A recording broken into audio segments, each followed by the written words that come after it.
ये एक बड़ा प्रतीक बनाया गया था सोच समझ के।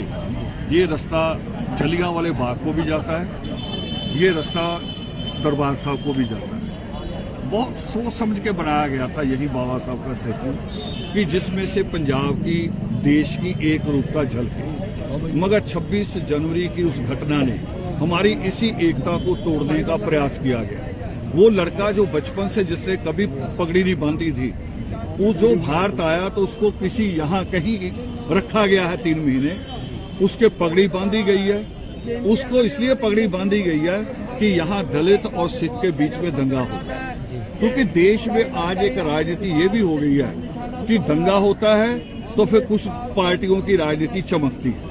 मगर पंजाब ने तो जब 84 का भी हमने संताप भोगा है, ऑपरेशन ब्लू स्टार भी देखा है, फिर भी पंजाब का पड़ोसी से नहीं लड़ा।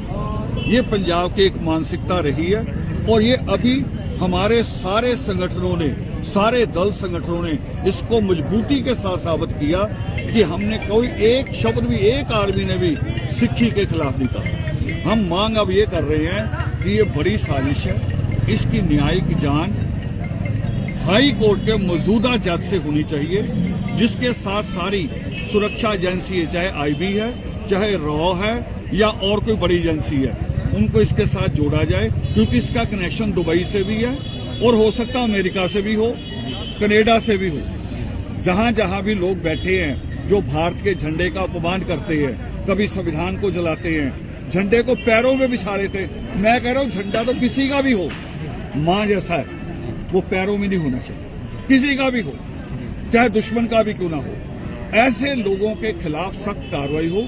उनकी जितनी इंडिया में प्रॉपर्टी है सील नहीं की जाए, नीलामी की जाए। सील तोड़वा लेते हैं, आके बीच में किसी को लेके किसी एमपी को मामा बना लेते हैं, किसी मुख्यमंत्री को फूफा बना लेते हैं, फिर प्रॉपर्टियां वापस मांगते हैं। उसकी नीलामी करती जाए सारी प्रॉपर्टी की, पासपोर्ट रद्द हो, उनका आधार कार्ड रद्द हो, यानी टोटल नागरिकता की पहचान रद्द कर दी जाए और उनकी अगली नस्ल की फांसी से बड़ी सजा है ये।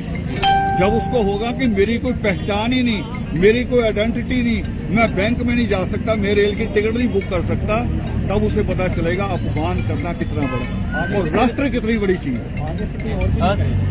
सर, क्या लगता है कि इसको लेकर वाल्मीकि जत्थेबंदियां वाल्मीकि तीर्थ से भी आई थी, उन्होंने भी बोला कि स्टैच्यू के पास जाने की किसी को भी अनुमति नहीं होनी चाहिए। क्या लगता है कि ऐसा होना चाहिए और जो बी आर अम्बेडकर जी